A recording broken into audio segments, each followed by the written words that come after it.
Green Man! Green Man! Green Man! Green Man! Green Man! Green Man! Green Man! Holy YouTube video, Green Man! Hey there, this is my competition entry for Jeffrey KomiKhan's is it Road to 500, or I can't remember what target he's got in mind, 200 maybe. I've been meaning to do this video for ages, and as is usual with me, I'm literally rushing it in the last minute before going around my girlfriend's house. So yeah, and also find it hard to think of you know, answers to questions sometimes. This is a top 5. You want to know your top 5 heroes, also your most sentimental book, and it's just like, oh, I don't know. I'm terrible at thinking of these kind of things. So let's just right. So first, right, my top 5 heroes. Right, I'd have to go with Flash. Barry Allen is one of my favourites because I don't know why. I think one of the earliest ones that I started reading. I remember buying a couple of his. You know, when I was really young, and I just liked the character. So it doesn't have to be just Barry Allen. I like Wally West, I like Impulse, Bart Allen, most of the speedsters apart from the villainous ones, of course. And yeah, they're just cool reads. Always like a bit of science going on there, and just good fun comics. Then another one that I always like is Green Lantern as well. I always like Green Lantern. I always stick up for the Green Lantern movie when I see people slagging it off online, because I thought it was a good movie for a start, and I just really like the Green Lantern. And I really enjoyed the film because I like the character so much. And like, so what? Parallax was a big cloud. So did the same thing with the Fantastic Four with Galactus. You know, they just don't want to show, you know, whatever. It doesn't matter. It was a good film. I don't care there was a CGI costume. It should be a CGI costume in the comic books, because this is a ring construct. It doesn't look like all the rest of the ring constructs though. It looks like cloth, but it's not. It's a ring construct, isn't it? So yeah. So I think the film is actually more correct than the comic books in some ways. But anyway. Let's not go there. Let's say, yeah, Hal Jordan, obviously, yeah, Hal is my favourite, but I like all of them. I don't mind, I'm quite cool with all of them. Guy Gardner has his fun element. He's a bit of a thug, but he's quite fun sometimes the way he's portrayed. John Stewart is cool. Can't say I've got an awesome, like a long memory of reading. I mean, the only John Stewart one I remember reading was that, what was it, Mosaic, and that was a really boring comic, to be honest. Nothing to do with me as a character, but the comic was just boring. It just didn't go anywhere, it seemed to me. But yeah, he's cool in the cartoons and everything. And Kyle Rayner, I've got the whole Kyle Rayner run actually. I mean, I sort of got on board with the Death of Superman. Obviously, that drove Hal Jordan to becoming Parallax, and then Kyle Rayner took over. And so I've got the whole run with Kyle Rayner going on to becoming Ion. I kind of stopped collecting comics around 2013, but I think I got the first appearance of that new. Is it the 4th Earthman? No, it was Kyle Rayner, Hal Jordan, John Stewart. I got the fifth human from Earth to become a Green Lantern. I believe was not including the original Green Lantern, but a member of the Green Lantern Corps, not including Alan Scott. But it was something something Vaz or Baz. I think he's a Muslim guy. I think I got his early kind of first appearance. I think it was Green Lantern, and after that I stopped collecting for various reasons. I think there's a lady Green Lantern as well now from Earth. I'm not too sure what her name is. But yeah, I like all the Green Lanterns that I've seen. I like the idea of the power ring. Yeah, just good stuff. Right, now, Batman. You got to have Batman. What's not to love about Batman? From like watching the 60s TV show as a kid, religiously, like turning up early, sitting in front of the TV back when we only had 3 channels, I think. And you know, just, oh, Batman's on, we've got to watch Batman. Oh no, Batman's stuck in a trap. What will happen next week? Oh, hurry up and come next week. I want to know what happened to Batman. You know, that kind of thing. Obviously, early comic books. One of my earliest comic books I remember is actually going to be my most sentimental book. I'll show you later. Was him teaming up with Dr. Fate back in 1979 when I was like 10 or even 9 or 10 years old. And I'm going to show you that from. I've actually got the book on hand. It's up in my collection somewhere, but I'll show you a picture of it later on. Alright, so Batman. What's not to love about Batman? And this is just a few of my birthday books. This is from September 1969 when I was born. These 2 ones. So yeah, that's Batman. This one as well. This one's a bit sad because I accidentally damaged it with sellotape when I was opening it up. It was like 2 places I managed to get sellotape on the cover, and these old covers don't unstick from sellotape as easy as the more recent covers do. But this one, Brave and the Bold, one of the early books that I bought, and this one is not the actual book because that's upstairs somewhere. This is just another double that I picked up recently, but this is one of the earliest ones that I ever bought myself as a kid. You know, I remember and recall buying and reading as a kid. This is him teaming up with Plastic Man. I think this is March 1979, so this might even be my first book. I don't think it's not my oldest book, because I bought older books since I've grown up myself, but the ones that I bought at the time it came out. So yeah, this could well be the oldest one. It might be a Flash.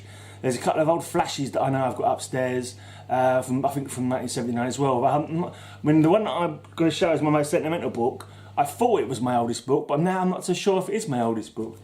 But anyway, I'll show you that in a minute. But I was really having trouble to think up 5 characters, to be honest. Did I even get 5 characters in the end? That wasn't 5 yet, but I can't remember what I chose. Right, so the next one, Demon. The Demon, I love the Demon. He's so cool. This is the one that did it for me. The volume 3, absolutely awesome run. He's funny as hell. You know, when he's played funny, it's cool. I'd like to see one where he's played really darkly as well, because the character can be so versatile. You know, when he was in Swamp Thing, Alan Moore put him in the Swamp Thing. And even Jason Blood was dark in that one. And yeah, so it's just a few of there he is in Demon Volume 3. There's his first appearance in the Demon Knights, which ended up being a forerunner to the Authority, though Stormwatch. Forerunner to Stormwatch, apparently, back in the medieval times, in the Middle Ages, whatever. And this is just one that came out very recently. I didn't actually know about this one. I picked this one up for 50p in a shop, like a second-hand shop. And I've ordered the other 5 online as well, because yeah, why not? And right now, the 5th character, I couldn't bloody well think of what who could be my 5th character. So I was literally just picking out comics from the shelves. It could be any of them. I mean, tomorrow you ask me again, I might change my mind on these ones. I don't know, but yeah, probably wouldn't know, because those are kind of like ingrained. But you know, I like Blue Beetle, but I couldn't find any in my Blue Beetle Ted Cole. I would have picked that one up actually, but I couldn't find the comics. I just wanted to. But this is not even my favourite Firestorm. This is Firestorm, Jason Rush version, the second guy to become Firestorm. Various people in the Matrix with him. First, I think it was Professor Steen, who was in the same Matrix as Ronnie Raymond, the first Firestorm. Then he had his girlfriend Gehenna, I think, was his Matrix partner for a while. Then I think he's teamed up with Ronnie Raymond, the original, as his. Yeah, I think they were both Firestorms at the same time. He gets confused remembering all these. But what I like about him is his flaming hair. You just love the flaming hair. I'm not too keen on his face. Not that. But I mean the way he's like the shape of his head. That doesn't even make it any worse. But basically he's got a V cut to his head, and then he's got the flame coming out. Whereas Ronnie Raymond's got a more of a straight sort of line across his head. I don't know why that's important. It really isn't important at all. It's not really. But I don't know. Just when I see them sort of together side by side, I prefer the straight across head with the flaming hair. But yeah, what's not to love about a character with a flaming head? I mean, come on. Right. Right. I'm going to just show you an image now of my most sentimental book, because this is the one that when people say what's your first book, this is the one I always point to, even though I'm not 100% sure this is actually it. But this is an old Brave and the Bold.